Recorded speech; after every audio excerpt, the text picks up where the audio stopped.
पिछली वीडियो में हमने डिस्कस किया कि हमारे पास इंडिपेंडेंट इंटीग्रल या एंटी डेरिवेटिव्स क्या होते हैं। तो यहाँ पे मैंने टॉपिक का नाम लिखा है सम स्टैंडर्ड इंडिपेंडेंट इंटीग्रल, जो कि मेरे पास 19-20 कुछ इंटीग्रल्स होंगे, जो कि एज अ टेबल, जिस तरह आपने डेरिवेटिव का एक टेबल याद किया था, तो उसी तरह का टेबल इंटीग्रेशन में भी होता है। बट इस वीडियो में हम जस्ट जो पहला रूल है वो डिस्कस करते हैं। ओके, तो जो पहला रूल है वो मेरे पास पावर फंक्शन का है, मतलब एक्स पावर एन का। तो अगर आप इसका integral of x power n find करना चाहते हैं विद रिस्पेक्ट टू एक्स, तो आप करोगे क्या कि जो आपके पास इसका पावर है इसके साथ 1 ऐड कर लोगे। सही है, मतलब कि अगर 2 है तो 3 बन जाएगा, अगर 3 है तो 4 बन जाएगा। इस तरह से आपने इसके पावर के साथ 1 ऐड कर लेना है और फिर इसी चीज़ से आपने उसको डिवाइड भी कर लेना है। सही है, और साथ में आपने प्लस सी लिखना है, जिसका रीज़न मैं पिछली वीडियो में बता चुका हूँ कि हर एक इंटीग्रल जो होता है इंडिपेंडेंट इंटीग्रल में हमारे पास एक कांस्टेंट ऑफ इंटीग्रेशन अपीयर होता है। सही है, सिंपली अगर मैं यहाँ पे एक्स स्क्वायर का डेरिवेटिव इंटीग्रल फाइंड करना चाहता हूँ, तो ये मेरे पास एक्स का पावर यहाँ पे 2+1 और फिर इसी 2+1 से मैं डिवाइड कर लूँगा प्लस सी, तो ये मेरे पास X cube divided by 3 plus C बन जाएगा। ओके, सो सिंपल सा रूल है। अब यहाँ पे मेरे पास है एक्स पावर पाई का इंटीग्रल हमने फाइंड करना है, तो ये मेरे पास किसकी इक्वल हो जाएगा, ये मेरे पास इक्वल हो जाएगा एक्स का पावर पाई के साथ मैं 1 ऐड कर लूँगा और इसी चीज़ से पाई+1 से मैं डिवाइड भी कर लूँगा प्लस सी। ओके, तो कौन सा ऑप्शन मेरे पास बनता है, जो कि सी ऑप्शन है। ओके, और यही फिर पूछा गया कि एक्स पावर एन का इंटीग्रल क्या होगा, तो एक्स का पावर एन के साथ हम 1 ऐड कर लेंगे और फिर n+1 से हम डिवाइड कर लेंगे प्लस सी, जो कि हमारे पास, मतलब प्लस सी नहीं लिखा हुआ, बट सी को अगर आप 0 पुट कर देते हैं। ओके, तो ये मेरे पास ये ऑप्शन बनता है। और यहाँ पे है कि चूँकि डिनोमिनेटर में n+1 है ना, तो मतलब कि n+1 को 0 नहीं होना चाहिए। इसका मतलब क्या है कि n को -1 की इक्वल नहीं होना चाहिए, वरना फिर तो डिनोमिनेटर 0 हो जाएगा। तो ये कंडीशन यही बता रहा है, तो ये ऑप्शन हमारे पास करेक्ट होगा। अब हमने नेक्स्ट फाइंड करना है एंटी डेरिवेटिव या इंडिपेंडेंट इंटीग्रल। सेम ही बात होती है, मतलब कि हमने इस चीज़ का इंटीग्रल फाइंड करना है with respect to D x. तो हमारे पास जो इंटीग्रल हमने फाइंड करना है वो है इंटीग्रल मेरे पास है क्यूब रूट ऑफ एक्स और plus square root of X with respect to D x. तो पहले तो ये है कि क्यूब रूट को और स्क्वायर रूट को, क्यूब रूट मेरे पास एक्चुअली पावर 1/3 होता है और जो स्क्वायर रूट होता है वो पावर 1/2 होता है। तो पहले तो मैं इनको पावर के फॉर्म में लिख लेता हूँ। सो ये मेरे पास बन जाएगा एक्स का क्यूब रूट प्लस 1/x का square root d x.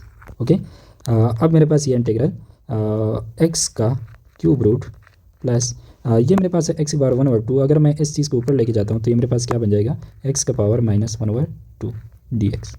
Okay, अब आपने क्या किया कि जो हमारे पास जो इंटीग्रल है वो हम इस पे अलग से लिख लेंगे, इस पे अलग से लिख लेंगे, जो हमारे पास सम रूल था। ओके, ये इंटीग्रल मैं एक्स पावर 1/3 पे अलग लगा लूँगा और एक्स पावर -1/2 पे अलग लगा लूँगा।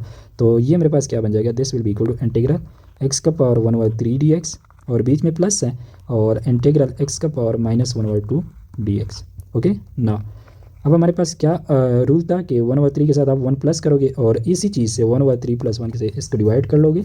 सही है, प्लस एक्स का पावर -1/2 है, इसके साथ 1 ऐड करो और इसी चीज़ से फिर इसको डिवाइड भी करो plus C.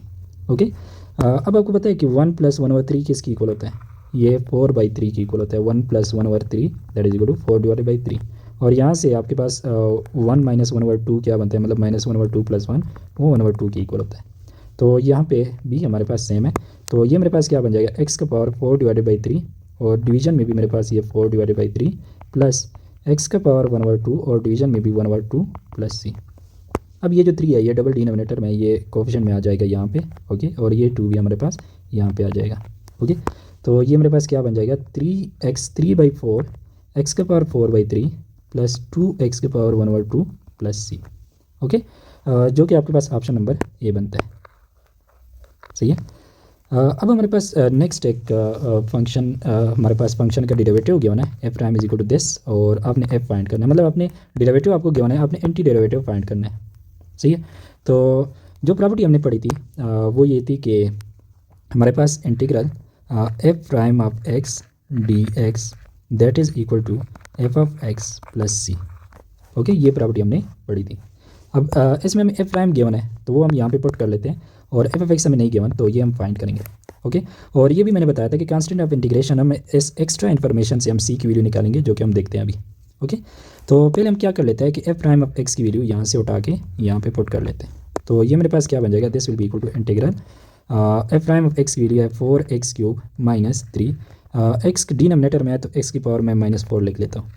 Okay, so that d x that is equal to F of x plus C.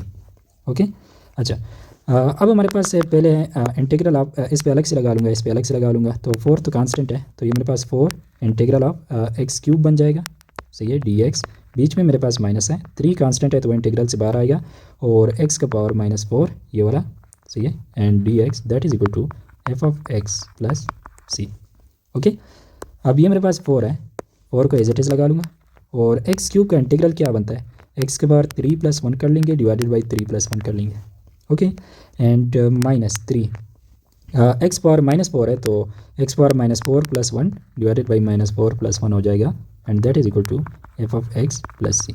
Okay, मतलब कि -4 था, तो एक्स पावर n का क्या होता है, इसके साथ हम 1 ऐड करते हैं और फिर इसी चीज़ से हम इसको डिवाइड भी करते हैं। ओके, तो ये मेरे पास 3 + 1 क्या बनता है, 4 बनता है, ये भी 3 + 1 4 बनता है, ये -3 बनता है, और ये भी -3 बनता है। सो ये मेरे पास बन जाएगा 4x के पावर 4 डिवाइडेड बाई 4 -3 x के power -3 divided by -3 is equal to F of x plus C. Okay, और अब आप देख सकते हैं 4 4 के साथ कैंसिल आ गया, 3 3 के साथ कैंसिल हो गया, तो ये मेरे पास क्या बचा है, एक्स का पावर 4। अच्छा, ये एक माइनस है, ये एक माइनस, तो टोटल कितना बना, प्लस बन गया, एक्स का पावर -3 जिसको मैं 1/x³ लिख सकता हूँ, that is equal to F of x plus C. मैंने एफ ऑफ एक्स फाइंड करना है, तो मैं सी को इस साइड पे शिफ्ट कर लेता हूँ, तो मेरे पास क्या बनता है, एक्स का power 4 plus 1/x³ minus c that is equal to F of x. तो ये वैल्यू मैं यहाँ पे उठा लेता हूँ। ओके, तो ये मेरे पास क्या बनता है, F of X that is equal to X power 4 plus 1/x³ minus C. यहाँ तक हमने निकाल दिया। अब हमने सी की वैल्यू फाइंड करनी है, उसके लिए हमें गिवन है कि f of 1 is equal to 1। तो इसमें हम क्या कर लेते हैं, एफ ऑफ 1 हम फाइंड कर लेते हैं। सही है, तो अगर मैं एक्स को 1 पुट करता हूँ तो मेरे पास ये क्या बनेगा, f of 1 that will be equal to 1 power 4 plus 1/x की जगह 1 पुट करो माइनस सी, और ये गिवन है कि ये 1 की इक्वल है। ओके, अच्छा, अब 1 पावर 4 ये 1 होता है हमारे पास, प्लस 1/1³ ये भी हमारे पास 1 होता है, minus c that is equal to 1। ये 1 and 1 cancel, this imply that 1 minus c is equal to 0, या आपको पता है कि सी की वैल्यू हमारे पास यहाँ से क्या आ जाएगी, 1 आ जाएगी।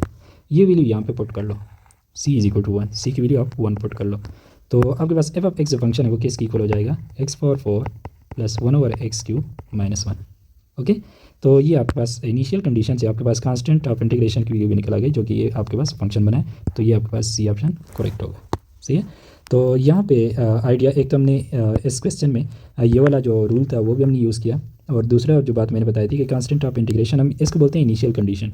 सही है, या एक्स्ट्रा इन्फॉर्मेशन जो हमारे पास होती है उससे हम कांस्टेंट ऑफ इंटीग्रेशन जो है वो फाइंड करते हैं। ओके, तो ये हमारे पास पहला इंडेफिनिट इंटीग्रल था पावर फंक्शन के लिए, उसके हमने क्वेश्चंस प्रैक्टिस कर लिए, और नेक्स्ट वीडियो वो बहुत इंपॉर्टेंट है, उसमें हम और जितने सारे हमारे पास इंटीग्रल्स होते हैं जो कि आपने यार रट्टा नहीं होता एक्चुअली, आपने डेरिवेटिव्स रट्टा लगाया ना, तो ऑलरेडी इंटीग्रेशन आपको आते होंगे। सही है, तो नेक्स्ट वीडियो में हम वो डिस्कस करते हैं कि अगर आपको पता है कि किसी फंक्शन का डेरिवेटिव क्या है, तो उसके डेरिवेटिव का इंटीग्रल क्या होगा या एंटी डेरिवेटिव क्या होगा, तो वो हम नेक्स्ट वीडियो में डिस्कस करते हैं।